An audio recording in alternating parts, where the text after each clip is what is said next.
Welcome to my podcast, Extraordinary with Neman. My name is Nemanja Golubovic and I'm your host. This is already episode 5. Can you believe it? Thank you so much for all the love you're showing towards my podcast, so we keep going. Last episode, I almost lost my voice and I'm still recovering, but today I'm going to try to talk so much more because I'm very passionate about today's topic. My today's guest, it's one of the most successful people I know, but that's not the reason I invited her today. Although I do like sharing success stories, today I just wanted to talk about something very relatable. A lot of us are struggling finding good friends. So I wanted this episode to have the topic of friendship. So in that spirit, today with us, one of my best friends, Joanne. Molinaro. Hello, best friend. Hi, Joanne. How are you? Feeling great. Perfect. Thank you so much for coming and being on my podcast. Thank you so much for inviting me to your extraordinary podcast. It's an extraordinary friendship. So, extraordinary friend that you are. So I'm happy to showcase that a little bit. But I wanted to say welcome back to Chicago. Oh, yes. I have really been enjoying my time here in Chicago for the past couple days. You missed Chicago a lot. And you I often did. Say it. Why is that? You know, I think about that a lot. I am one of those persons who likes feeling comfortable and safe. Those are things that are very important to me in so many ways.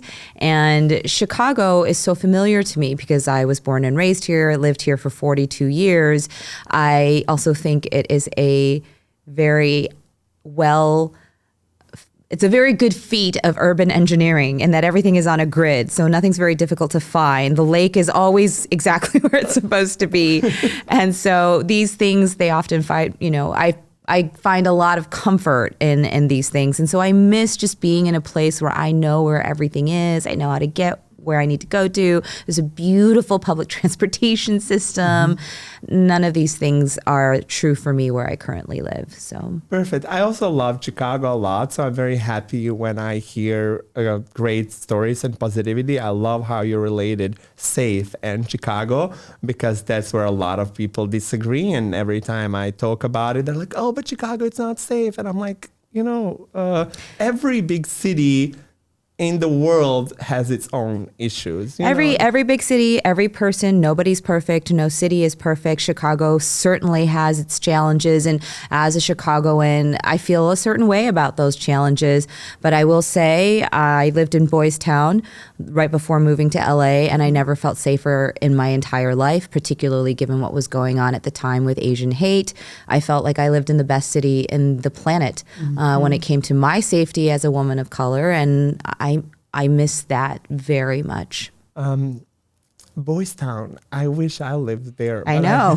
You should. I never did that, but I bet it's a very fun. It's beautiful. It's fun. It's everything you would want it to be.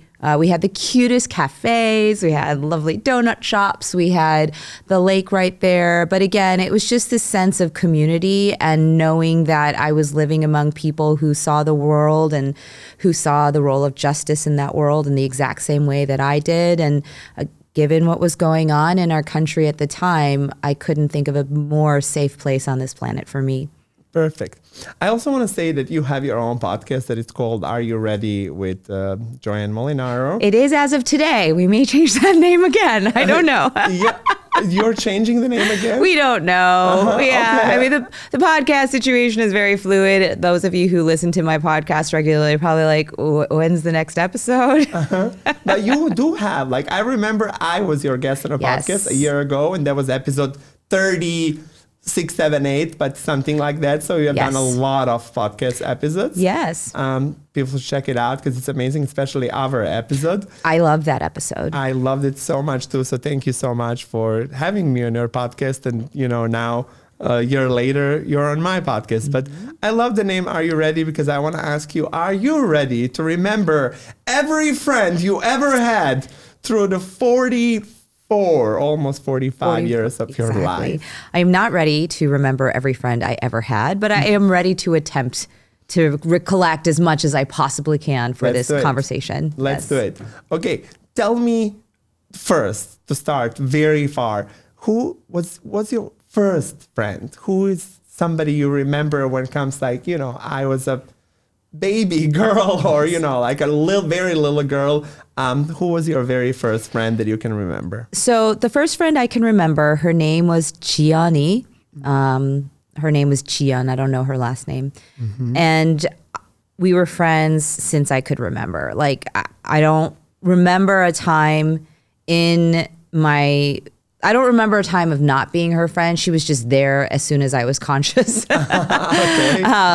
Obviously, I don't keep in touch with her or anything like that. I don't know how long we were friends, maybe until I was like 3 or 4. At 4, I moved from the city. We were actually here in Ravenswood. And then we moved to Skokie. And after our family moved to Skokie, we lost touch with them. Okay, so it was just like a neighbor, somebody you played with in front of the... She wasn't a neighbor. I think she was my mother's friend's daughter. Okay. And we played a lot when we were in the city. I mean, I was with them all the time. Have you ever asked your mom, where is she now? Yeah, my mom still has pictures of the two of us kind of floating around the house. And I think I must have asked her a couple of years ago, what's going on with them? She's like, yeah, I don't really know. And so I don't even know if she's kept in touch with Gianni's mom, her friend from that time. I certainly have not kept in touch with them. Okay, let's now go to the first friend that you chose. Okay, because I think that was more kind of given to you. Yes. But you're maybe starting preschool or something like that. Like, who is the first person ever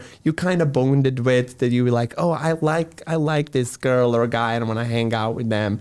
So do you remember something like that?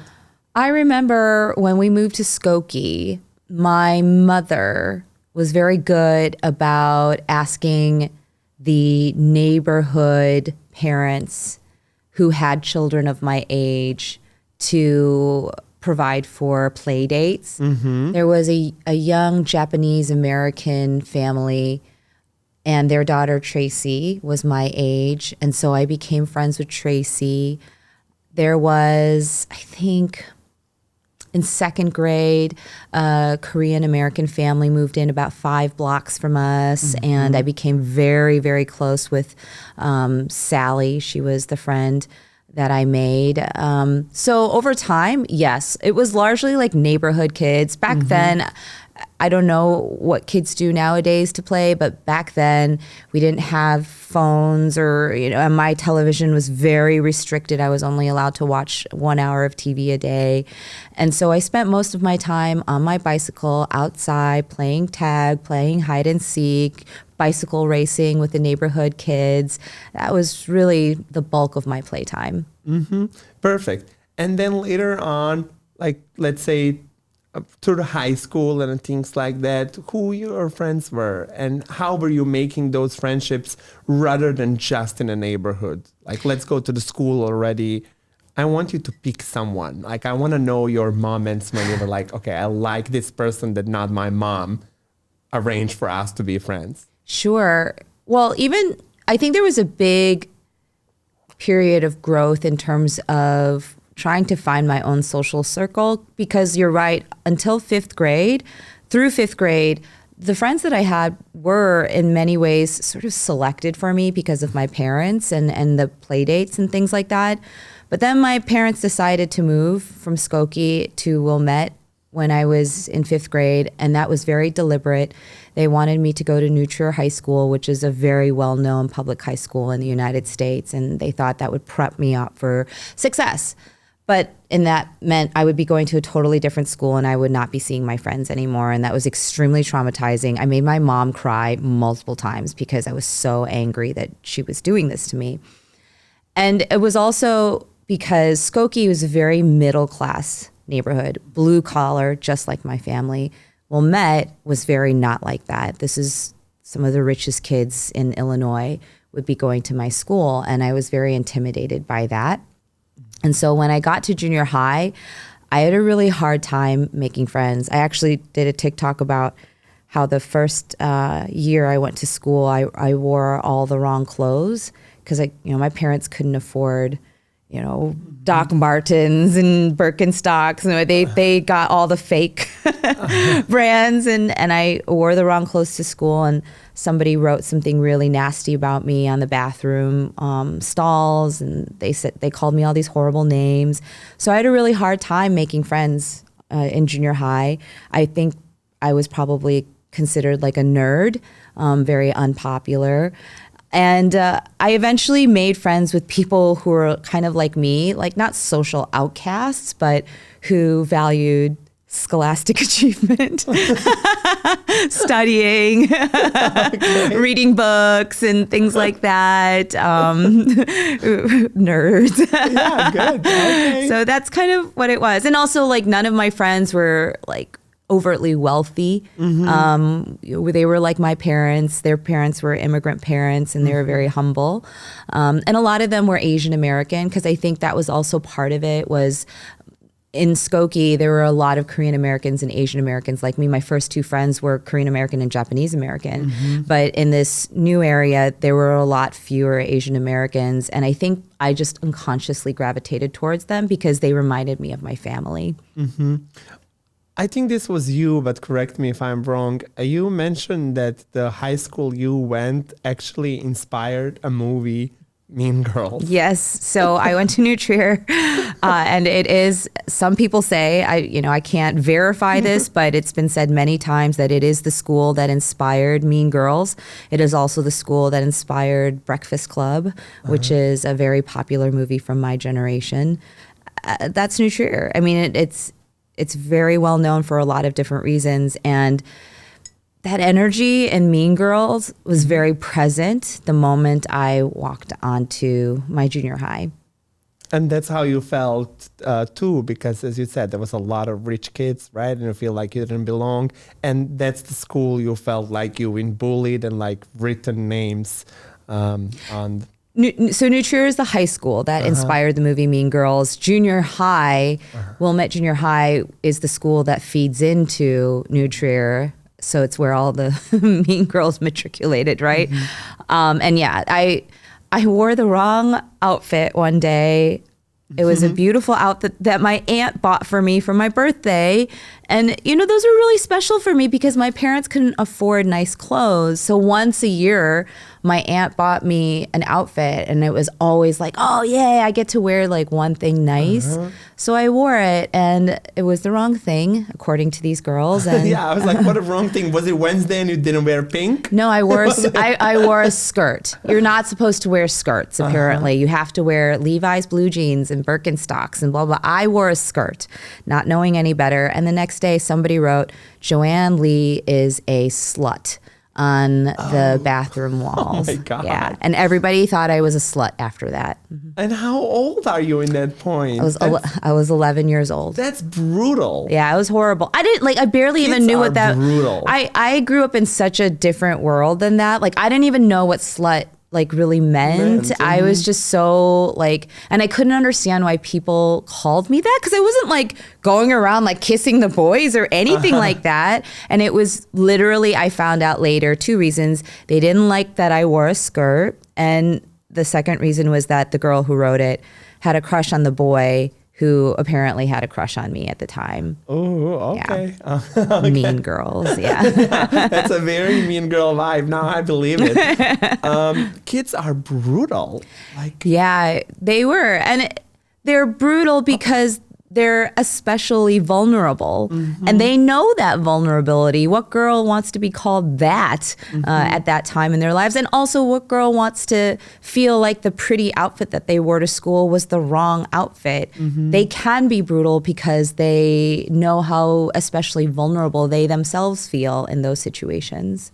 Perfect. And any of those people that you are still friends with, No. right? No one you have a touch with. No. Okay. And then in high school, right? Let's now go to the high school. Who your friends were in high school? A lot of the same friends I had in junior high, obviously, because we went from there. I think, my high school was humongous. I was one of over 700 some people in just my grade alone. So my school it was like a small college campus. We had over 3,000 students in my high school. And it was huge. there are a lot of activities you could do. I did a lot of the nerd things. I was in Latin club. I was in math club. I was tutoring club. I was in Model UN. I did all the nerdy things. But I also did some fun things. I always loved music. So I was in a lot of the choirs. I was in musical theater. I did a lot of acting and performance. And I think that helped to expand the kind of friends that I made or at least hung out with. There were a couple of girls that I remember from that time, so, both of whom I very faintly keep in touch with. I would have called them at that time my best friends, and I shared some very special and extraordinary moments with them. So even if I don't necessarily talk to them all the time, I will always have a place in my heart for them because of how much they meant to me at that time. That's beautiful. Should we go to the college now? Sure, yeah. Okay, tell me when and where you started college. And I went to the University of Illinois at Urbana-Champaign. It's a local college. It's about 3 hours away from where I lived, but it was the public school of Illinois. I went there for 3 years. I made friends there, but that part of my life was so clouded by separation anxiety and falling in love for the first time. I think when you experience love for the first time, you often fall into the trap of undervaluing friendships, and that certainly happened to me. Okay. And that was in college. This is already before the law school, right? Because the law school comes after those 3 years, right? Okay. And you said you fell in love for the first time. And is that the person you actually end up marrying? Correct. Right? Okay. When did that happen? So I met my first love, first husband, first everything when I was 14 years old. Oh, wow. Yeah. That's not actually true. I pretty much knew him my whole life. He went to my church. I started liking him when I was 14. And eventually we started dating when I was a freshman in college. And, when you get to date the boy that you started liking when you were 14 years old, there's no way to prepare yourself for the amount of emotions and feelings and all of that. And I fell absolutely headfirst in love with him. Okay, and then you kind of forgot about all of your friends and we just focused on him, and he was your best friend, your everything, and you... He was to a point. So he was a super senior when I started college. I was a freshman in college and he was a super senior. He was only going to be there for another semester before he left. He was technically supposed to graduate at that point. So he was there for a semester and then he left. He went back home to Chicago and I had to stay in school. It is the reason that I was able to graduate in 3 years because of the unimaginable separation anxiety I had when he left campus and I was without him. I could not bear it. And I had one friend during that time who I still, on and off keep in touch with. And he was like my safety blanket. I mean, Ryan was, I'm going to get emotional talking about him. He was like my rock. And it wasn't because he was there for me. Like, we didn't have like deep-seated emotional conversations, but if I wanted to go get some mascara at Walgreens, he would be there with me. If I wanted to go get sundubujigae at the local Korean restaurant, he would be there with me. If I wanted to go get my check cash, that my parents sent to me for my yongdon, he would be there with me. And Ryan was that guy. He was, he was my gay best friend at that time. He wasn't gay at the time, but he came out later. But I remember one time we went to Walgreens and we bought like this colored mascara that we put on our hair together. He was that guy. And I had him. And I don't know if I would have survived that time without him. I think every girl on earth deserves the best gay friend. He was absolutely that for me. And I don't know that I would have made it without him. He was also my biology teacher's son from high school. Okay. I do want to talk just a little bit. It's really not a topic of the conversation, but like you kind of spend a lot of time and years with your first husband, the one that you end up divorcing. When did you marry him? I married him in 2005. So I started dating him in 1997. I started liking him in 1993. Okay, Dated so it's him, been yeah. going for so Half long. my life. Yeah, more than half my life. Yeah. Uh-huh. So, yeah, and then I married him in 2005. Okay. And then I think you talked about this often. When you were about to marry him, there were already people in your life who were warning you that you shouldn't do it. Yeah. And then you still proceeded and entered in that marriage. And how long that marriage lasted? I got married in 2005. We got separated in 2013, and we divorced in 2014. Okay, so that's 8-9 years of a marriage. I know it got pretty ugly, but when? Like, was that the entire 8-9 years of your marriage, or like it kind of started getting towards the end, or? Our relationship was challenging from the very beginning. And I think our relationship was challenging because we weren't right for each other. But I convinced myself and eventually convinced him that notwithstanding that, my love was strong enough to make it work, because I loved him. I loved him the way that a 14-year-old kid or a college freshman would love their first love. Like, everything I poured into that. And I really believed, and this is what I told my mom and my dad when they told me not to marry him. I said, I love him, and I love him like nobody else, and my love is strong enough to make it work. Because even I could not deny that we had some serious problems. But I was wrong. I loved him more than I think I knew I could love another human being, but love is not enough to overcome all the challenges that humans face as flawed beings.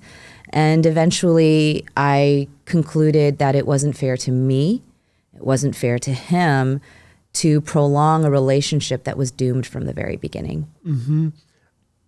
Do you think there was a moment you realize, okay, like love, it's not enough, there is nothing I can do to change? Or it was kind of over the years, slow acceptance of that? Or could you recall a situation where you said, this is enough?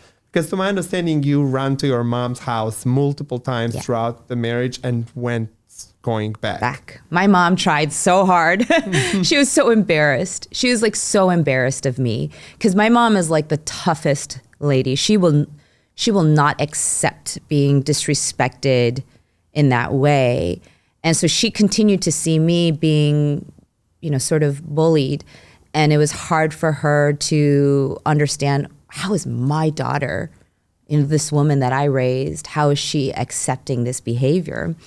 I think there were two moments in my relationship with my former husband that clarified things for me. Number one, and this was because of a friend. I was a friend at work, my colleague at the firm, and this woman I do keep in touch with, and Jill will always be one of the most important mentors in my life because of this conversation.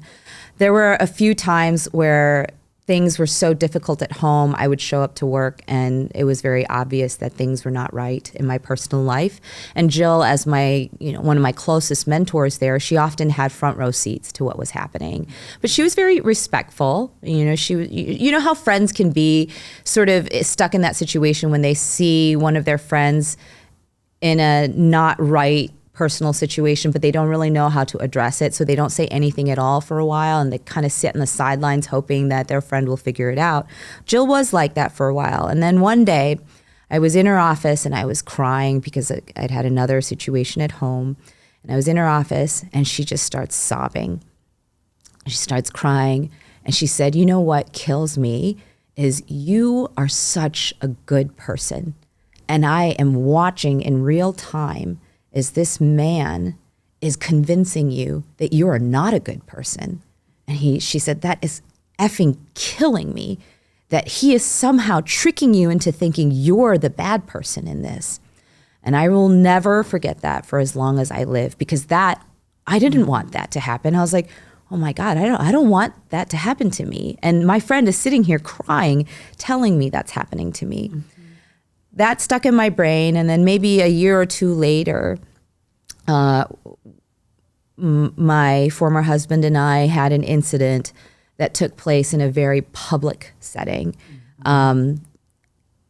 And I remember having hundreds of people who didn't know me, who didn't know my situation, staring at me, looking at me, and wondering, who is that poor lady that is being screamed at by this man in the middle of broad daylight at this park?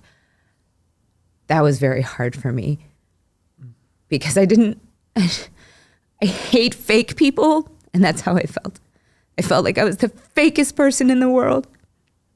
On the outside, I had all my shit together. I was a lawyer. I was a partner at a law firm. I was a big shot trial lawyer. When in reality, I let this man treat me like this all the time. So those two moments, they kind of collided in this way. And that's when I knew I had to do something, not because I wanted to protect myself from anyone, but because I hate being fake.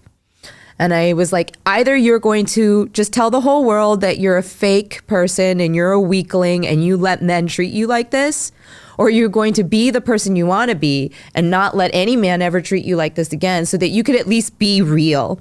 So that's when I decided to leave. Mm-hmm. And you went to your mom's house after that, right? A little bit like that. Yeah. That I think was like, you can shift things in your brain without actually taking any action physically. Mm-hmm. So I think in my brain, I shifted things, and I think that was when I was ready. It took probably another year after that for me to finally, after yet another explosive evening, to finally go to my mom's house and say, "Oh, Mom, I'm getting a divorce." And like I always tell my friends and I always tell people, most Korean parents, that is not what they want to hear. Mm-hmm. But they were quite pleased to hear that from me. Mm-hmm. And did your mom doubt that that's what you're saying is true? Because you seem to went back and forth multiple times. Did your mom was like, okay, but this time has to be the final? She may have, and I wouldn't blame her because I probably went over to her house 100 times just like that, crying and saying, I can't do this anymore. And then sure enough, a few hours later, a few days later, I would turn right around and go back. But I think that, again, that particular evening was so bad for a lot of different reasons that I don't want to get into, but it was just so bad and uniquely bad that I think even my mom had to believe me. And eventually, again, it took a long time. I think it was even a year after that. I had to start seeing a therapist. I obviously consulted a lawyer. I had to do a lot of work to exit from that relationship. And there were many days where I was like, never mind, I'm going to stay. And that sort of back and forth happened quite a lot. But eventually I did extract myself from that. Mm-hmm. And to my understanding, and if I remember correctly, like even your father basically congratulated you on ending that relationship, right? Yeah, he did. Okay, it's very good. And then you kind of step into a little bit of a friendship relationship with your brother, right? Which you had your entire life, but it seems like that's the moment he was for you when you needed him the most, right? You moved in with him, right? He moved in with me, okay. But yes, I had to move out of my house and I rented an apartment in the city, which was super exciting because I lived in the suburbs pretty much my whole life, other than in Ravenswood, first 3 years of my life. So that was really exciting. And at that time, he had just returned from Korea with a new wife. And he had no place to go. He had no job. He had nothing. He wanted to go to grad school, but before going to grad school, he needed to study for his, whatever the test was to get into, I think, the GREs. And he wanted to spend a year to study for the GRE so he could get into the best grad school program. But he didn't have a place to live. And my father is very traditional. He's like, you're married and you're a son, so you're not living in my house. You got to find a new place to live. And I'm afraid of the dark. I have been my whole life. My brother can attest to this. And I was really nervous about living alone because it would have been my first time living alone in my entire life. And it was in a new apartment. And I was like, I have to sleep with all the lights on in the house all the time. And so I just asked my brother, like, well, you have no place to live and I can't live by myself because I'm afraid of the dark. So why don't you come live with me? And it seems that worked so well for you because that's what you needed. Okay. Did you ever try to tap into fear from dark? Like, I'm just coming up with this right now because like I'm thinking like, you said you went to therapists and stuff. Like, why the dark? Like, what do you think something comes out of the dark? Yes. Or I mean, I don't know what it is. But it's crippling sometimes. I mean, it's gotten a lot better since I now live with dogs. But before that, I mean, you can ask my brother. There were many times where he would find me crying in my bedroom by myself because I just couldn't go to sleep because I couldn't close my eyes. I was afraid the minute I closed my eyes, like freaking aliens would come out and like out of underneath my bed and like take me off into an ulterior dimension, or like demons would pop out of my closet. A lot of times I would end up sleeping on the floor of my brother's bedroom. I mean, this is when I'm like 22 years old. This is not when I'm 10. But my fear of the dark started when I was probably about 4 years old, like when I was really little.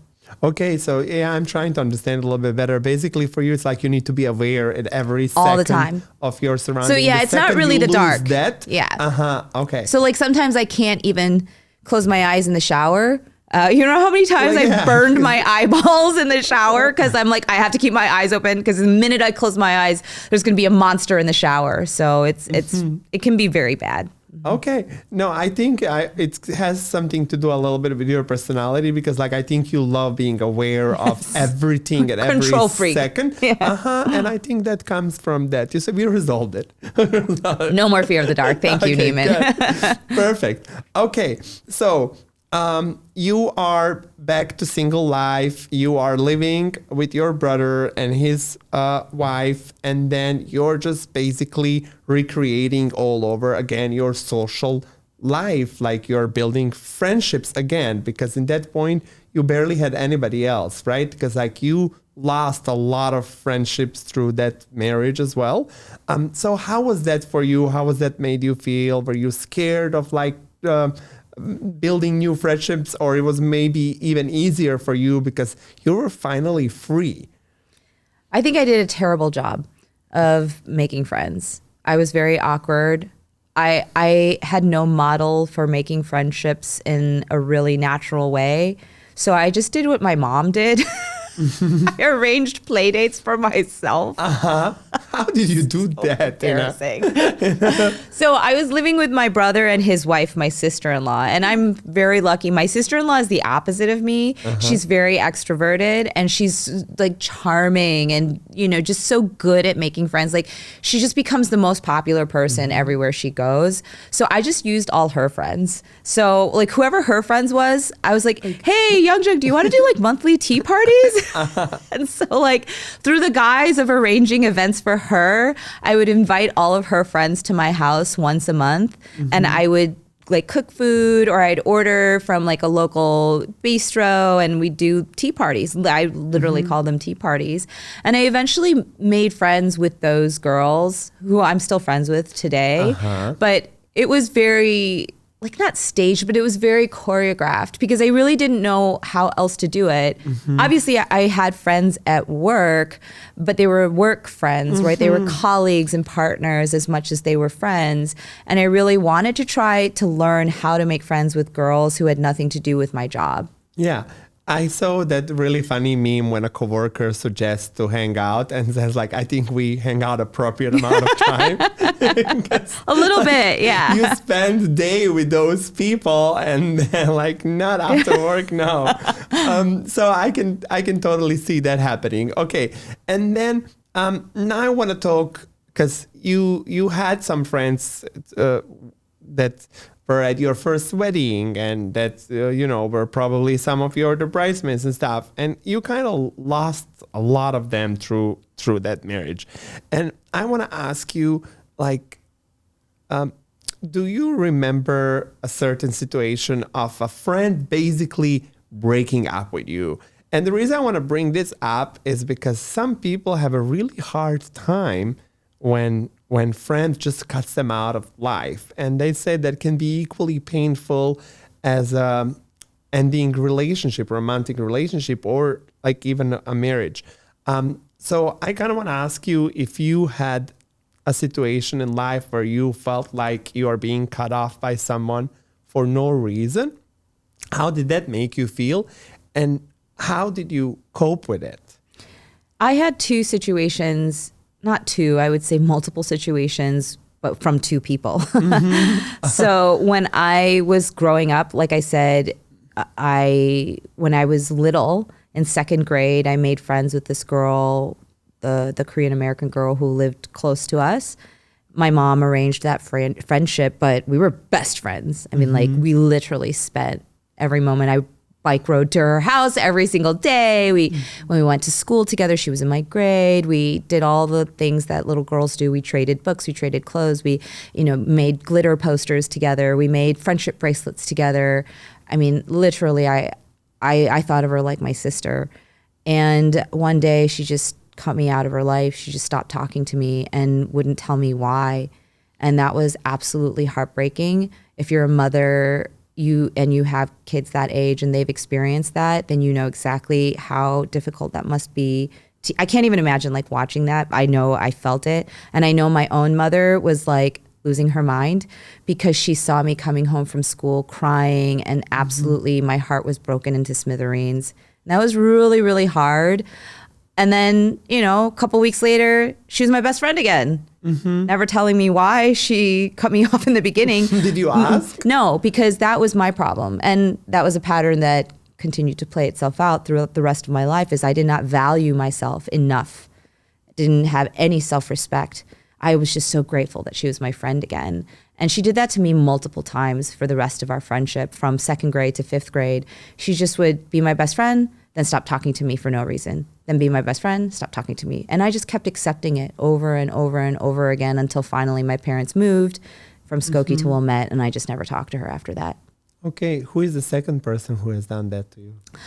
There was another person more recently in my life who I consider to be, not like a best friend or, not even a close friend, but certainly a mentor and someone who I respected a great deal and was emotionally vulnerable to.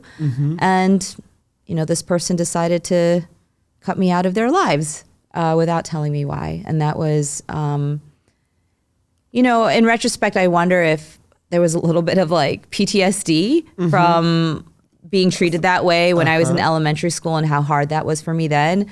I was absolutely unprepared for the amount of emotional toll this more recent occurrence would take on. Like I was crying a lot. I remember my husband literally had to pick me up off the kitchen floor one day because I just could not stop crying. I couldn't think. I couldn't do anything. I felt like somebody had broken up with me. I wasn't eating. Every bad thing that you think could happen happened as a result of this. Mostly, I just went back to that girl in second grade, wondering why I'm not a good enough person for this person to stay my friend. That's all I could think about for almost 1 year. All I could think about was how ashamed I was of myself that I had somehow been deficient, not as a friend, but as a human, to merit this type of evaluation from this person I had admired so greatly. Okay, I'm glad you mentioned that. I wanted to touch that topic too. And the reason for that is because I'm familiar with that situation and I kind of, I cannot say lived it with you, but I know what it has done with you. And I know hate is a very strong word, but I hated that person. You don't even know this person. Exactly, absolutely. But like I know you and I know that person hurt you and I absolutely hated that person and I still have a negative feelings toward that person. I don't think I will ever wanted to meet them, to be friends with them on anything, just because like I know it caused you harm and to me, that's a normal feeling in a friendship. Okay, like if you hurt my best friend, like you hurt me too, and like you're on my block list. Okay, so I want to ask you how your feelings about that are, because I think you once mentioned that my behavior is a little toxic. Because I'll tell you the situation. I had a person who hurt me, right? Like I immediately expect you and like all of my friends to not be friends with that person, right? Because I feel like there was this like a famous quote that I remember that said the friends of my enemy are like my enemies and something like that. And I can see a little toxicity in that too, like me being like, oh, I don't want you to be friends with her because she was not nice to me and something like that. But like it can be very triggering, that the fact that like, you know, somebody who has hurt me, it's a really close sort of friend that I'm close with. So I kind of just want to get your opinion on that and on that behavior of like, you know, oh, you hurt my best friend, you hurted me immediately. Or did you had a situation in life where like you stopped liking someone because they were not nice to your friends? And do you think it's toxic behavior that I expect someone to not be friends with another person who has hurt me? Because I can see how it can be, but like I also can justify it. So I just want your opinion and thoughts on this. I think loyalty is incredibly important to me in a friend. So I value people who are loyal. I do think that loyalty can be deformed and turned into toxic behavior. I think that the truest friends will respect judgment in the other person. I think in terms of blind loyalty, which is what I think you're describing, which is like, I don't care whether the other person who hurt my friend had a legitimate reason or is undergoing their own emotional distress and thus doing this or acting out in a weird way because they're responding to their own trauma. I think blind loyalty certainly also has some value.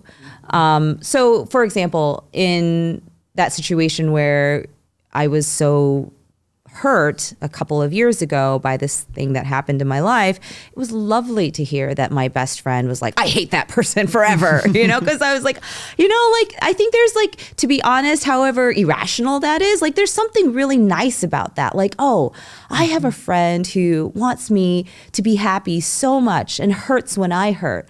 Like that's good. Like that feels good. But I also think that I also value friends who say, I hear you and I understand why you're hurt like this, but maybe that other person's going through a rough time and maybe don't take it so personally. And I had friends like that too. So I had you who was like, I hate her and I needed that. But I also had another friend who's, you know, obviously still friends with that other person and said, you know, she's going through a rough time or she might be going through a thing. Okay, immediately I need an answer on this question. I would be bothered by that. Okay? I needed that. So if they were still friends with her and they know like how much she hurt me, I would be bothered by that. I was not. Is that toxic of me? I mean, that's just you. I'm not here to say whether that's toxic or not. That's just not me. I need some people to tell me, have you considered it from this perspective? And in many situations, she did not deserve that. You Absolutely not. I just think that when I heard other people try and explain things a little bit to me, it actually made me feel so much better. Because here's what it did. While your blind loyalty made me feel better, it didn't explain the behavior to me. It didn't do anything to make me understand it in a way that allowed me to say, oh, it's not me. But when I heard my other friends say, well, have you thought that maybe they're going through a rough time? Or have you thought that maybe that this is just the way that they're acting to everyone and not just you? When I heard that, like then it allowed me to say, oh, maybe it's not because I'm a terrible human being. Maybe it's just that they're going through a rough time and I just need to not take this personally. No, that's to me looking excuses to justify their pure actions. For me, it's they're a horrible person for acting that way. And that's what you sometimes have to understand. It's not you, it's them. Right. But that's what they let me understand in a way that I found easier. Like everyone's different. And I was actually going to do a TikTok on this. Like everyone has different kinds of friends. So everyone has that friend that is blindly loyal, will literally like go into the depths of hell with you and fight with you and like do that. And we all need that friend. But there is also the kind of friend, and this is really the kind of friend that I tend to be, although I do have blind loyalty to a point. I do tend to be, and maybe this is the lawyer in me, I try to be a little bit more objective and a little bit more like, okay, I know maybe now is not the time to hear this, so I'll wait until it's time to hear this, but have you thought of it this way? Like, have you tried thinking of it this way? Because sometimes I know I feel better when I have more information to process what's happening to me as opposed to just blind emotion. There's a time and place for that, blind emotion, but I also value just, okay, just can you give me more information? Can you give me more facts? Can you help me process this in a way that isn't just emotional? And so I think there are friends like that. I don't think those are, in my view, any less valuable friends. I love having those friends in my life because I need them. And then there are also the friends who just fucking make jokes the whole time and make me laugh, you know, and they like don't say one way or the other. Like my brother is that person. My brother will never get into the weeds with the facts. He will certainly never share any emotion with me whatsoever.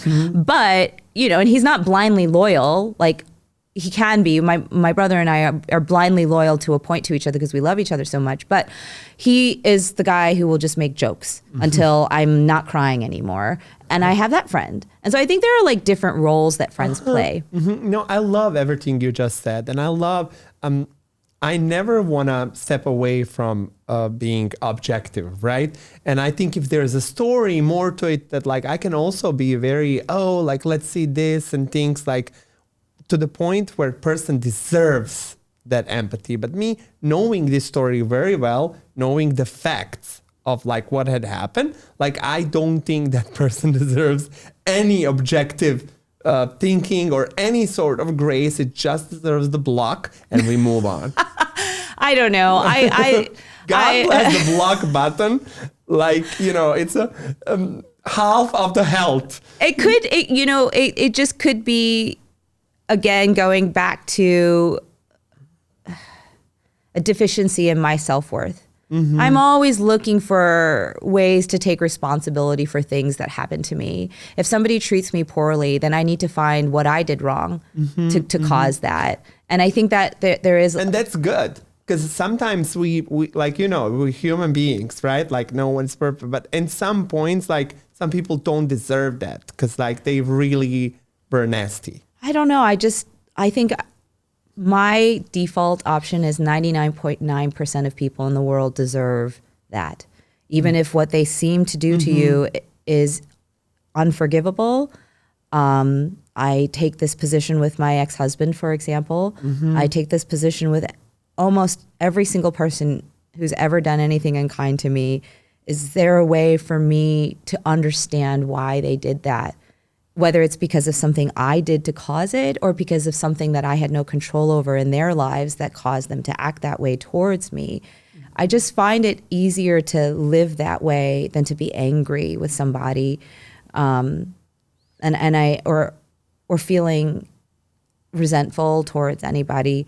That is just my way. Have you ever forgave your ex-husband for everything? I think that in order to forgive someone, you need to get in touch with your anger for it. And that is one of the drawbacks to my approach, which I just outlined. Maybe the reason that I'm always looking for an excuse for other people's behavior is because it saves me from having to do the hard work of being angry with them and then forgiving them. I think my problem with my former husband is that I have never really allowed myself to be angry about it. I have allowed myself to be immensely hurt, but I never really have gotten angry about it. Okay. I like that. Good. Anger kills people. It can, but like I said, it's really hard to forgive someone unless you get in touch with that. And I don't know that. So when you ask the question, have you ever forgiven him? Well, I haven't even gotten to that point. You know what I mean? Because it's like I've never allowed myself to be angry about it. Okay, good.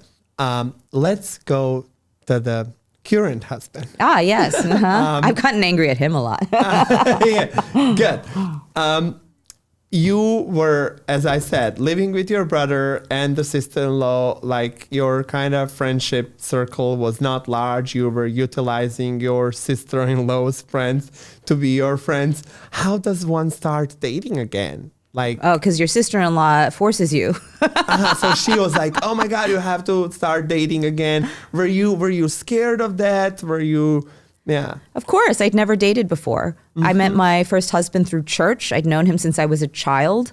We grew up together, and like it was very easy to, like, that's not even like dating, you know? It's just like, it's not an arranged marriage, but it's about as close as it gets other than an arranged marriage. So like I'd never dated before. I was 34 when I started dating for the first time. Thank God for online dating websites, because if it hadn't been for that, I don't know how I would have done it. But so is that what you turned to, the online dating I was website? on Match.com, eHarmony, and OkCupid. Which one found the husband? OkCupid. Cupid did it. Yes, Okay. he did. Well, it's a good husband, so I'm sure the Cupid had something to do with it. And then was it hard for you to like start just dating again and, being vulnerable again and like showing your emotions towards the new people? Or like you think that previous marriage kind of did a lot of damage to you, that it made it harder for you to date than it would be for average person? I mean, it's hard to say damage, not damage. I think that it's more like, yeah, sure, I had baggage.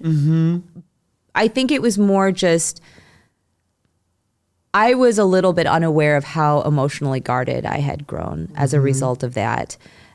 But I think that was a good thing for me. Like, I just needed like a little bit of time for me to just have some fun. The reason my mom didn't want me to get married, obviously she saw the red flags, but it was also because I had never been in any other relationships. I had just been in this one. And she was like, don't you want to just, before you settle on this one prom dress, don't you want to try on a few others? Is sort of the mentality, So that's what I was doing, is trying on a lot of prom dresses during that time. Not a lot, but, I was trying on more than one. And I got to meet a lot of different men, and through that process have a better understanding of what was important to me in a partnership.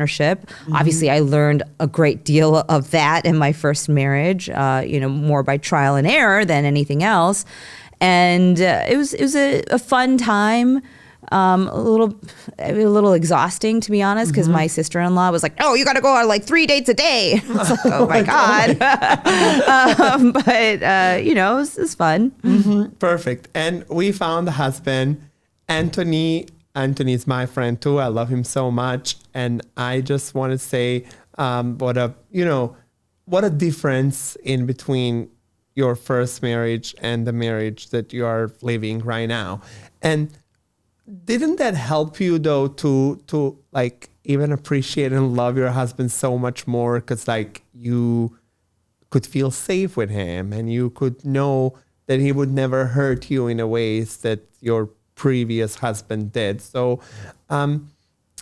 didn't make you appreciate love even more, knowing it could be this way too? It did. I think that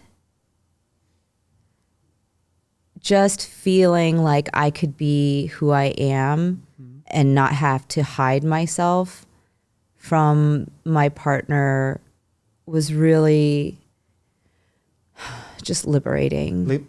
And how long it took you to that point to feel so safe in Anthony? Because I'm sure you're just meeting him and like you're starting dating. You're not showing everything, right? Like you're some places where like you don't feel as comfortable as you're now, since like you're been married for so long.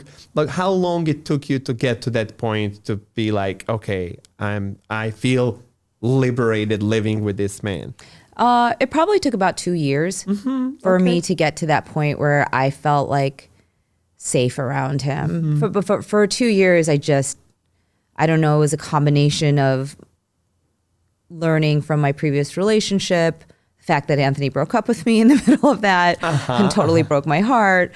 And also just, again, I think I just felt like if I was my true self in front of Anthony, he would stop loving me or he would get angry with me. And so I felt like I had to be this perfect person around him for a really long time. Because in my previous relationship, if I ever did anything to make my former husband feel small just by being me, you know, I would end up feeling the weight of that later. And so I always felt like I had to be small around men in order to make them not feel bad. But it was really great finally getting to a point where I felt like, oh, I can be as big as I am without threatening my partner and he won't, you know, punish me for it. Or feel threatened by that, but just be proud of you. Yes. For who you are. Okay. Well, that is beautiful. I have a little fun thing over here. Yeah. Okay. You first, I have to say a couple things. Okay. When I met you, I was kind of going through my friendship crisis, right? Like I felt like I lost a lot of friends when I opened my business. It just simply because you know that saying, not everyone can go. And then when I went in that direction, it just like a lot of people from the industry, because I made a lot of friends. Because coming to United States, I don't know anyone over here. I still do have my friends from Montenegro that I've been friends 30 years for. Every time I travel, we talk so much. We have groups, WhatsApps and stuff. So I do have that I built and work really hard. That's like 30 years friendships. But coming to the whole new country, every time I needed kind of to build new friends. And I failed on the first try in United States. And the couple people I surrounded myself with in America was just not my best friends. And what I thought, like, okay, this is like my closest friend. My closest and first friend, Jenny, that I'm still like very extremely close with. She's absolutely amazing. But more from an industry that I work with in the restaurant industry. I built a lot of friendships through the restaurant industry. Sadly, I am friends with none of them anymore. So I met you in a period of time where like I was just recently up in my business. And you were so great, and I kind of hold onto you so tightly because I was like, okay, this is a friend that I need. You are very supportive, and I want to say my favorite thing about you, you are a better friend when I have a problem than when I don't. Okay, if I say like, oh, I shot an episode of podcast today, it was so great, like you would just be like, okay, whatever, you know. But if I say I shot an episode of the podcast and like, I don't know, the lights fell off and like I don't know, my producer fell asleep, like you're immediately... Which never happens. Like, you are immediately there with a solution, like next time, bring him some coffee or things like that. So you are you're a very good friend when I need you the most, and because like you tend to miss in action, but you are there when I need you the most. I really appreciate that about you. My kind of goal of this episode was kind of a lot of that we already accomplished, because I kind of wanted people to relate to these stories, to, you know that friendship can be hard.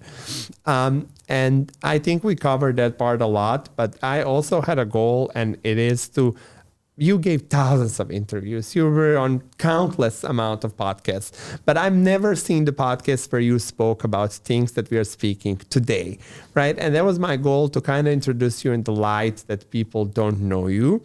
And I also think that people don't know how funny you are. No.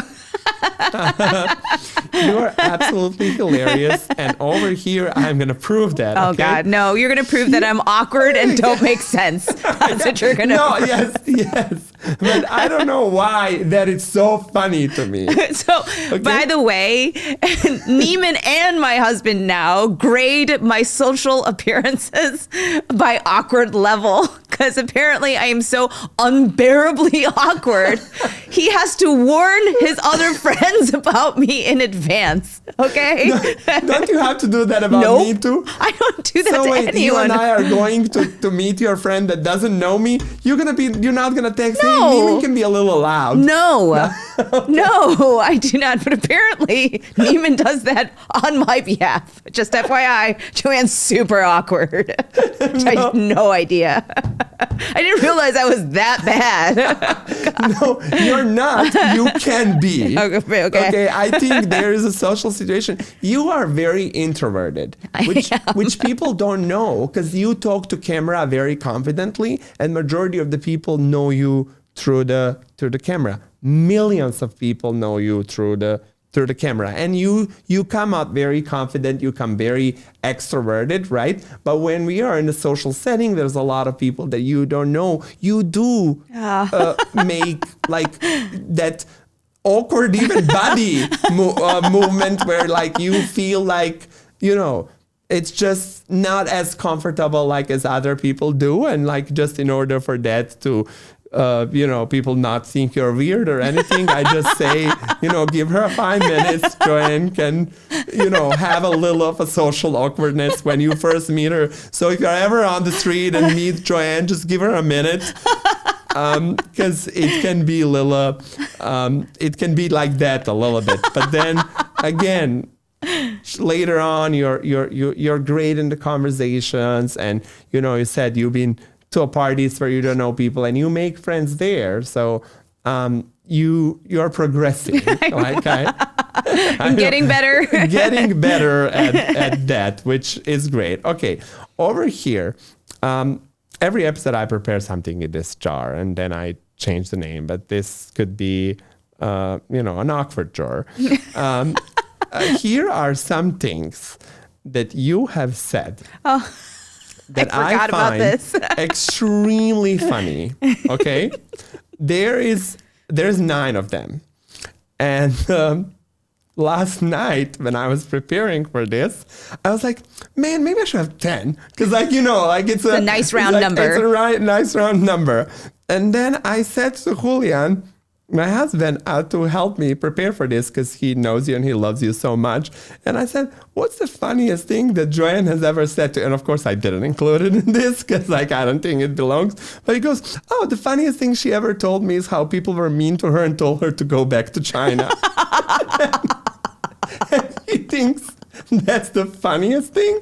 Because it's so wrong. Because it's so ignorant. Yes. Like he doesn't think you're being funny or your situation where people are extremely mean to you is funny. He thinks ignorance of those people is funny. Which I find so funny and endearing about it. Okay, but that it's not in here because I cannot put that on a podcast. But somehow I brought it up. But anyway, I don't know in order which they're gonna be, but I picked this one, and then I'm gonna give you a chance to explain. Okay. So you pronounce this sentence. I really believed that the moon had a crush on me. So how did you get to the point in your life where you truly believe that the moon... So my mom would just make up crap all the time, like literally. And I was very gullible child. Like, so I would ask her things like, how come I can't go to work with you? And she'd be like, there are monsters at work. And I believed her. I remember one time she brought a pen home from work. My mom loves pens. She's a writer. And she brought a pen home, and it was a very fancy pen. And I wanted her to play with it. And I was like, Mommy, why can't I play with this pen? And she says, because if you touch it, a monster will come out of it. And I believed her. Like literally, I would have these nightmares about monster coming out of her pen. And one day we were driving home and it was at night and it was full moon. And you know how the moon looks like it's following you everywhere you go. And I said, Mommy, the moon is following me. The moon is following me. And she goes, because the moon likes you. And I believed her. I thought the moon had a crush on me, like for real. So that lasted. And now every time I look at the moon and I think it's following me, I'm like, moon's stalking me. Yeah. Okay. You see, this one is funny. Okay. The next sentence you have said is, oh my God.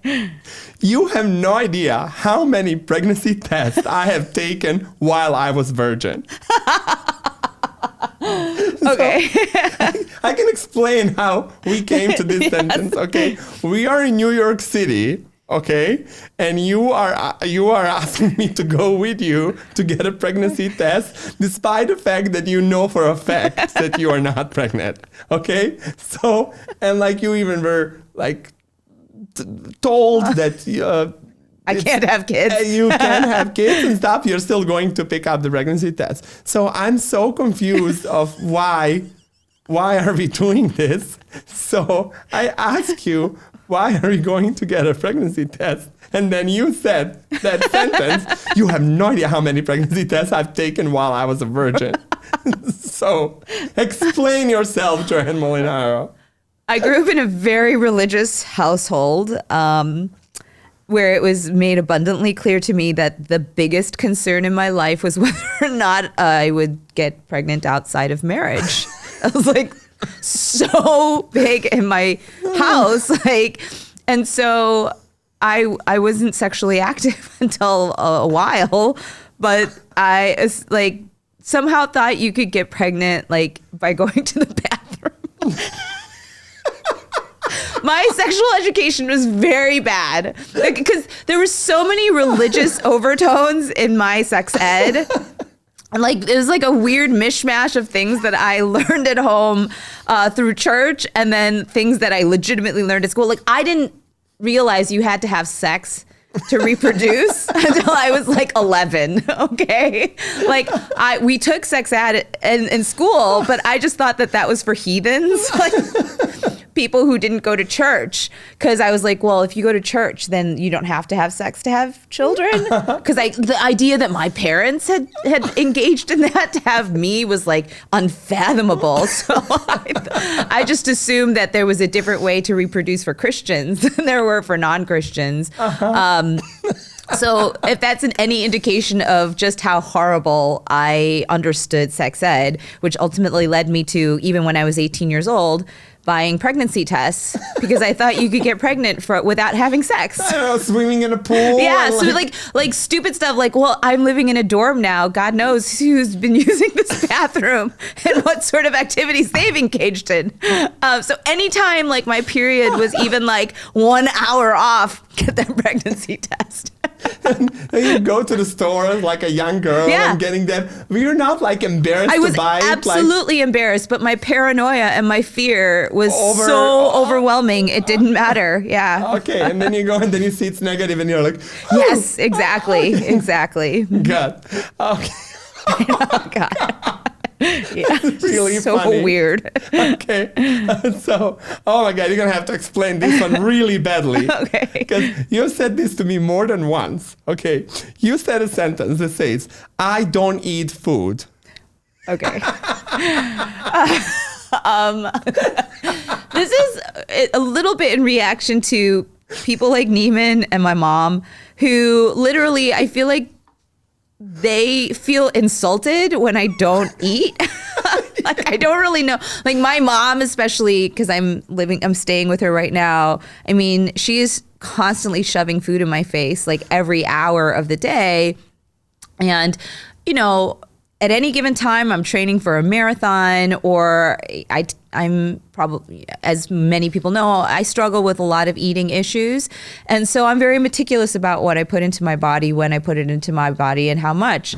And sometimes I just get so frustrated with people shoving food in my face all the time. I'm just like, I don't eat food, okay? Just like, leave me alone. No, because there's days you don't eat, Joanne. Like, for real. Like, no. you're always on some sort of diet. Like, no, there were literally days that, like, I've spent the entire day with you and you, like, had a rice cracker and a coffee. Or, like, when you decided, like, you know, it's past certain amount of time and, like, you're not going to eat till tomorrow and stuff. And, like, I always want to suggest some sort of food that we can eat. So in a multiple attempts of me to go get us something to eat, you were like, I don't eat food. I don't. Sometimes it's a knee-jerk reaction too. Like literally all the past 48 hours, my mom has just been shoving every morsel of food in my face. And it's like, just stop. I don't eat. Okay. Just leave me alone. Okay. Are you ready for this one? Yes. It could be one of my favorite easily. I don't want to see a Little Mermaid because I'm going to want to be a mermaid.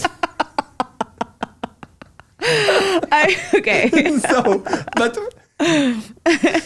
I was offended by everyone who didn't want to see A Little Mermaid because I think it's the greatest movie out there. I love it so much. And everyone who didn't want to see it, why? So you said they didn't want to see it. And I was like, why? And they were like, because I'm going to want to be a mermaid after. So, in order to prevent your desire exactly to be a mermaid after watching the movie, you refuse to watch it. So I watched the original Little Mermaid, and I don't know if it was just because of the timing. I was a teenager at the time. I was going through puberty. But after watching that movie, I went through like a really weird emotional thing where I was just like, I want to be Ariel. Like, I felt like I was trapped in my space, and that, you know, there was this whole big world out there, and, you know, that my destiny was bigger than what I had planned, or my parents really, quite frankly, had planned for me. And it was just a really like hard time. I mean, I say hard in that like sort of cute, endearing ways. And it's like, it's hard for everybody when you're 13 and you're going through puberty and you're a girl, and all your body's changing and all these emotions and stuff. Like, it was all of that. But it's just, I'm one of those persons, I'm very risk averse. I'm very lawyery. I don't like to expose myself to dreams, like dreaming too big, because again, sometimes I wonder if I'm worthy of it.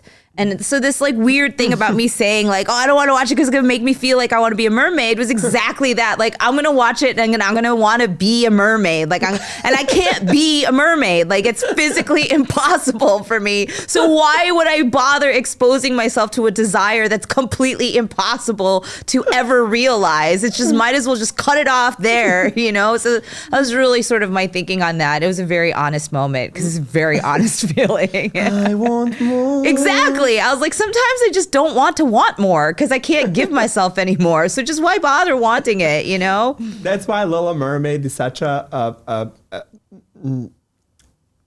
important movie for gay people, because like we were able to relate with Ariel, and like, you know, trapped in the body that like we don't know what to do with, and thinking like, oh, I want to be part of that some other world where it was just like in our dreams in that moment, because, you know, especially growing up in a closed-minded country. So Ariel is such a gay icon for us. So. Well, I love Ariel. I love the original movie. I just didn't want to go through that horrible prepubescent time in my life again. I think you should make that sacrifice. Maybe. It's going to be worth it. The live action, it's my absolute favorite of any live action that the Disney has ever done. It is far the most beautiful one, the graphic ones, the chemistry in between Ariel and the Prince is just another world. It's so well done. Her ability to give us a fictional character or a cartoon character, not even real. She was so well in that, was really captured the spirit of Ariel. So I encourage whoever did not see a movie, please It's on Disney Plus right now. You have no excuses, okay? Like even excuse that you want to be a mermaid after the movie. Not acceptable. I think it's worth it, okay? Let's see another funny thing you ever said. Oh, I have to explain this one. You said, I never forgave her. But the thing about this one is you were telling me about the girl who have sent you a video without words. Okay, she just, well, that's why I found this so funny, because you were like, you know what she did to me? I never forgave her. And I was expecting that like you will like tell me something so horrifying. I was like, oh my God, she killed your like family or like something. And she was like, she just sent me this video and didn't say a word, just like out there. And I cracked up because that was the end of the story. You see, good, we talked about it. So you were angry at her. And in order to forgive someone, you need to be angry. But to her, you just did not forgive. No, I actually did. But yeah, no, I'm petty. Look, I'm very petty. I'm very petty. I get angry at silly stuff that probably no normal person wouldn't get angry about. But I just wrote this the other day on my threads. I was like, I'm very quick to anger, but I'm very quick to forgive, probably too quick to forgive. So that is my personality. I take after my grandma that way. So that was very petty of me. You are also very quick to change your mind. Yes. And you sent me a text message when I informed you that I purchased a Twitter stocks. You responded immediately with, no, I'm not going to buy it. The next text message I got from you was, I just bought it. Oh, really? I don't remember that. I don't own any of them anymore. Yes, I had that say because it was like, I'm not going to buy it. And the very next text message is, I just bought it. So I found that funny because very quick to change mind. Sadly, the Twitter pool, the stocks, they're not available. We all got refunds, right? Oh, really? I have no idea. Yeah. We got refunds for those stocks because it's no longer publicly traded. It's no longer public, like I think, yeah. Which made me really sad because I hoped I could make some money over there, okay? Let's see what this last thing is. Oh, you already spoke about this. You mentioned it for a second that your current husband did break up with you in some point, okay? And we were in New York in Spicy Moon with my friend Philip. And he recalls this situation too. Really? Because it was so powerful when we loved it. And I'll tell you also why Philip and I find that extremely interesting. You showed us the picture of yourself that you got all dressed up. You put a heels, you put the most beautiful dress, the hair, the makeup, and you wrote, he will regret he left me. And he clearly did. And the reason why Philip and I find this extremely funny is because every time someone is mean to us or like anything, we just say, he'll regret it. Oh. You know, like every boy that ever didn't want us through our entire life, he will regret it. Okay, so when I was single and Philip was single and we would be sharing each other, Nemanja was like, well, this boy just like ghosted me. He will regret it. And then like a week later, there's another boy who like said something mean to us. I was like, he will regret it. So we found that so relatable. But how much effort you put into that entire look, and then there was he will regret he left me. Was absolutely beautiful. It was. I think Anthony would probably disagree. Like, I never regretted anything, whatever. But you know what? When you're heartbroken and you're going through that, you got to tell yourself whatever you can to pull yourself up the ground and get yourself dolled up, do all the things that you need. I mean, it's stereotypical. It's a trope. All of that. I don't care. It makes you feel better. You got to do what you got to do to make yourself feel better and then get to a point where you can do whatever you want. And that helped me a lot. Perfect. No, honestly, he cannot say he didn't regret it because he would be gone if, he's No, back. This is what he's going to say. He's going to say, if we didn't go through that breakup, then we wouldn't get to the point where we are today. Like, that's what he would say. And I don't disagree with him. We needed a breakup at that time because we were fighting like every other day. And it was like a very unpleasant situation. But it certainly, like, I knew in my core, we were better together than we were apart. Like, I knew that without a doubt. He doubted it. He did not believe that. And it took him some time to realize that. It took me far less time. Okay, I'm going to go towards now, we are wrapping this up, but I kind of want to go back to that friendship topic moment. I want to ask you a little bit about friendship in a family, okay? There's a lot of people who say to me like, oh, my mom and I were best friends, right? I love my mom more than anything in the world, but never ever did I felt in my life that my mom is a best friend. In a sense, of course, my mom, it's my number one supporter. No one will be there. My mom would give her life for me. So in that sense, of course, but like I never felt like I could share all the secrets with mom. I told you I could never swear in front of my mom. Like I just have such a respectful relationship, mom and son, in between us, that we are simply not best friends. Like I love my mom more than anything in the world, but like I don't feel that connection. And just want to ask you about your opinion on that, because there's so many people that they can say anything and everything, every secret under the sun to their mom. Like I just always thought that there is separation in between what can I say to my parents and what can I say to my friends, right? While I want to be very honest and truthful to maybe also because like I was hiding majority of my life that I was gay, and like that's a fact that I couldn't share with my parents. Maybe that also prevented me to build a relationship where like I feel like, oh, my parents are my best friends.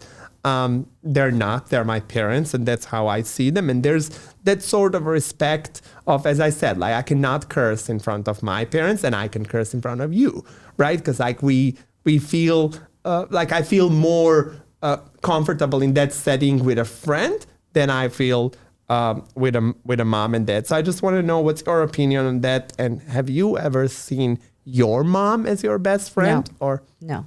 I've never seen my mom as my best friend. I'm not going to tell people how they should be with their moms, but I don't want my mom to be my best friend. I want my mom to be my mom. And I think that's important. I think if I ever got to a point where I called my mom my best friend, in my view, for me, that would mean that something was wrong with our relationship. Because I need my mom to be way more than my best friend, way more than my best friend. And sometimes those are mutually exclusive things. So to me, my mom has never been, no one in my family has been my best friend. That said, like, there isn't a person in my family that I literally wouldn't like destroy for, you know, like I love my family more than words can ever describe. I think that for me, it's never been a category of friend versus not friend or friend versus family or anything like that. I view people as people. I treat them the way they are based upon who they are to me, not whether they're a friend or a family member. I view 99% of the people in my life as people I need to protect and people I need to guard. That's the way I certainly view my family. I'm not going to tell my family everything that's happening in my life because I can't possibly expect them to be burdened by that. And so for me, my job for my family, especially as the oldest person here in the United States, is to be their custodian and their guardian more than anything else. So I'm not telling them things because that's not their job to know these things about me. I view that with respect to almost everyone in my life with the exception of my husband. My husband's the only person that I probably allow to see me as vulnerable as I can be because I trust him. And that is why he was selected to be my partner, because I needed that and he fills that role. Everyone else, they're on that sort of spectrum of, okay, I have fun with them, I love them and I care about them, but I want to make sure that they're not overly burdened by me. No, that's very normal because husband lives with you every single day of your life. And like, that's the only person in the world that you can fully share absolutely everything and need to. So that makes total sense. But when I ask, I love your response. I really agree that it's my feeling, but I also think it's absolutely fine with this. Like I have like some girlfriends and they go and like the next day they say to her mom, oh my God, last night I slept with this guy and stuff. Like I'm like terrified by that, because you could never do that back in your dating days. I was like, oh my God, I went on 3 days and slept with that's some things you don't say to mom. I think that's great that if you can do that with your mom. I think that's amazing that you have that kind of relationship with your mother. I don't, and I would never want that kind of relationship with my mom. I can't. But I'm not saying that that's bad for everyone. It just wouldn't work for our. I so agree with you and said like I want my mom to be my mom, but like I've seen people like this and they say it's like, oh, you can tell, like, because we as a kids would warn each other before going to house, like what you can say in front of mom, what cannot. And there's a lot of people like, oh, my mom is my best friend. You can say everything. She knows. I tell her everything. And like while I think it could be a very beautiful relationship, it's just not my experience, and it's not something, and it seems like it's clearly similar. Yeah, that's not the roles that we play in each other's lives. Maybe it would have been better if it had been. I'm not saying my mom and I have the perfect relationship. It just is the way that it is. And that's never going to happen with me and my mom. Perfect. And at the end, I just want to touch the spirit of this podcast and ask you, I'm sure this has happened probably to you online more than the real life. Like, have people called you extra or too much, or, I mean, they've said that there have been many people who say that I'm too depressing, or I'm too sad, or that like I'm just, overly cringe. I get that a lot. And I think it's because I do tend to share stories that are emotionally memorable. And I think that's just always been my style, because I want people to really feel my joy. But they can't feel my joy unless they've also felt a part of that lack of joy. So I want people to go on this journey with me so they can really appreciate how happy I am in my current relationship, how liberated I feel from my past, how empowered I have felt over the past decade as I kind of let myself be as strong as I need to be. But they can only feel the weight of those things if they've also felt the weight of my despair. And so a lot of times I do take people on this journey and they don't have patience to get to the end of that story. They're just like, oh, you're just freaking depressing. So I do get that a lot. Okay, good. And then I do want to ask you, it's such an unfair question, but because it's hard to ask anybody to give advice. And I don't like when people do that to me, because I don't love giving advices. But for anyone who has listened to this and it's maybe struggling with finding good friends, or just thinking friendship is really hard, and what message would you send to them? I know it's unfair, because like giving advice on such a sensitive topic, and a lot of people are going through something, but like maybe something we can leave them with. I will leave you with this story that my mom told me, that she told me when I was in second grade, and that girl, Sally, was being so mean to me, and I was crying every single day after school. She told me that when she was in elementary school, she had a best girlfriend. In Korea at that time, it was all girls school. So your best friend school is literally like your sister. And they spent every moment together. They said she would trade stickers with her. They would wash the chalkboard together after school. They walked home together. They did everything together. And then one day, this girl just stopped talking to her for no reason, just like Sally stopped talking to me. And it got worse. I mean, at least Sally, all she did was just stop talking to me. But one day, my mom was walking home from school. And, of course, she's an immigrant family, which meant that she lived 10 miles away from school and had to walk through the mountains to get home. And so she was walking home from school one day, and she was in the middle of the woods when all of a sudden this girl that she used to be her best friend, and then 5 other girls who were their friend group, surrounded her. And they started beating her up. And they started, trying to bully her, and they were beating her up. They're pulling her hair and hitting her and slapping her. And my mom was like, what is going on? And she was really scared. She was a little girl. She was scared for her life. She's in the middle of the woods. And she said she prayed to God And somehow she had the strength and the intelligence back in that time, because, this is Korea old school time, the girls were required to put all of their hair in braids. That was part of the uniform. So they were not allowed to cut their hair. So they had these long braids. So my mom took all the braids of all the girls like a rope, and then she knotted them together so that they were stuck to each other's heads. Literally, they were completely trapped. And then she ran away. And the next day she asked this girl, what did I do to you to do this? Like, why are you so mad at me? And this girl said to her, you breathed in my face one day after school. That was her offense. And that was why she merited this bullying. And my mom told me that story because she wanted me to feel better. Like, you're not the only one who's going through this. Everybody goes through this.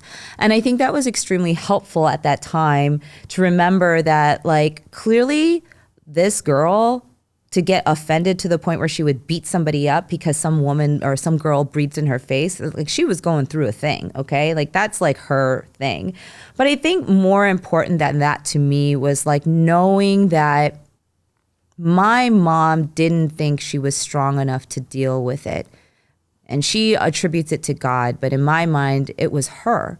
She somehow found the strength and the power to come out of that situation. And she literally had to escape that situation. And I think that I always think of that when I'm going through a hard time, is when you feel like you have nothing left inside of you to help carry you through a difficult situation, whether it's because you are alone or you don't have friends or somebody has broken your heart or, things are going difficult at work. You would be surprised when you think you've hit rock bottom, there's actually another layer. If you just peel back that bottom of the barrel, you'll find that there's a reservoir of strength in there that you didn't even realize you had until you needed it the most. And that is what's going to carry you through this difficult time, so that when you come back out of it, you can look back at that situation and know you're a much stronger person than you ever realized. That's what that story taught me. And it's, the advice that I would give to anyone who's going through a difficult time. Beautiful. This is perfect story to leave people with. Good. And I really hope this episode just helps someone struggling with, as I said, friendship can be hard. Joanne, thank you so much for being my guest today. Well, thank you for having me. It was a wonderful conversation. I really enjoyed it. And till some other time. Of course. Thank you so much, everyone, for tuning in today. Wow, what fun stories we went through. A lot about friendship, about marriages, relationship with family, to learn from this. And I hope you did as I did today.